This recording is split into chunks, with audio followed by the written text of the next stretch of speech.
Kevin Durant is leaving the Bay for Brooklyn, and we're starting to hear about possible reasons why. One source close to KD told the Undisputed the drama around the team last year, quote, showed a lack of respect for Durant. This included KD's issues with Draymond and the questions around his injury in the playoffs. Shannon, do you believe Golden State did not respect KD enough? Not really. Skip, I believe this has more to do with KD than the Warriors. Aside for a couple of instances. And even though when Draymond did what he did, the Warriors suspended him for a game. They suspended Draymond. I think for a game, might have been more. But I know they at least suspended him for a game. They did. That showed that they took the issue serious, and then basically they sided with KD. For me, and the Bleacher Report reported, Skip, that an issue that Kevin Durant had is that he felt he was always playing second fiddle to one Steph Curry. Now, you remember a month ago, maybe 6 weeks ago, Skip, I said the very same thing. He got on social media and said that was an ignorant statement. He did. And lo and behold, yep, Kevin Durant went to Golden State hoping that by winning a championship, Skip, it will fulfill and quench all of his thirst.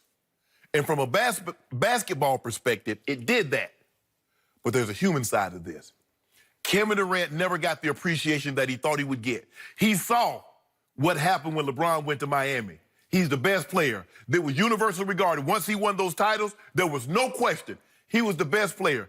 KD wins Finals MVP, and they still say LeBron is a better player than Kevin Durant. Kevin Durant wins his second Finals MVP, and there are still questions. What Kevin Durant did not understand is that he could not get the appreciation that he deserved because he didn't originate from Golden State. Even through LeBron won 2 MVPs regular season, 2 final MVPs.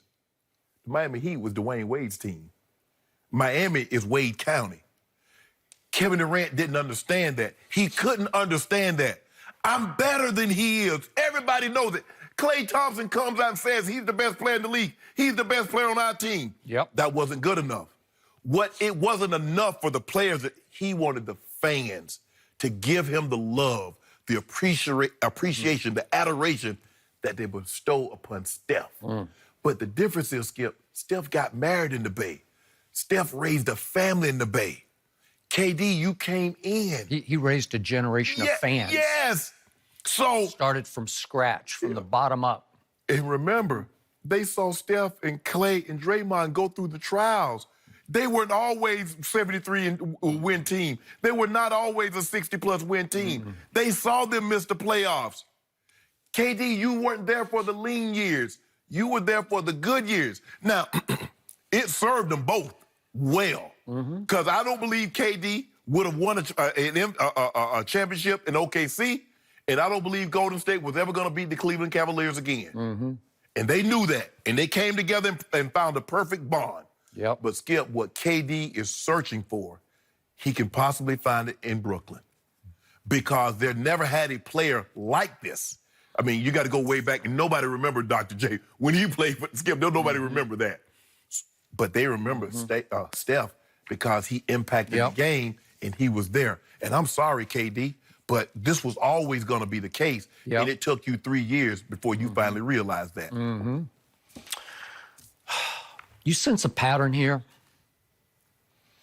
Everywhere Kevin has been, he gets really unhappy with somebody, some way, somehow, which is why I'm on Golden State's side here, because I think they did everything in their power to keep him happy. He was initially very happy. Right. Because he was so unhappy with Russell Westbrook. And I defended Kevin on that point because he was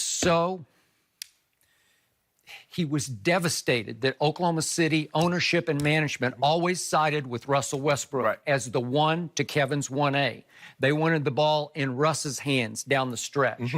And Kevin proved them wrong because he closed those 2 game threes in the finals and won Finals MVP. He had the biggest chip on his shoulder going to Golden State, and he thrived on all the negativity of how dare you leave Russell Westbrook and join the team that had you down 3 you had down I'm sorry, you had down 3-1. How dare you do that? And he took such an avalanche of criticism.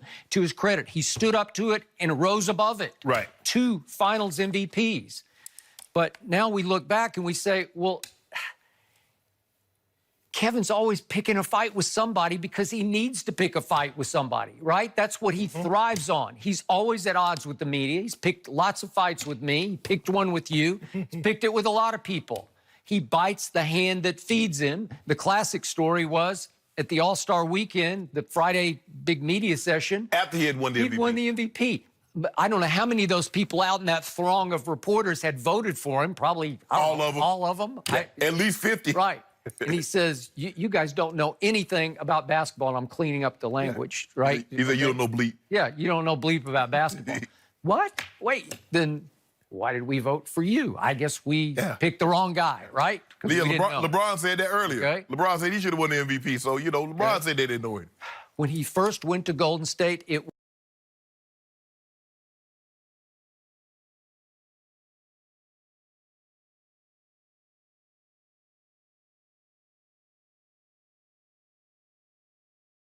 that all last year, Kevin had, quote, 1 foot out the door, said Kendrick Perkins yesterday. Yeah, we knew that.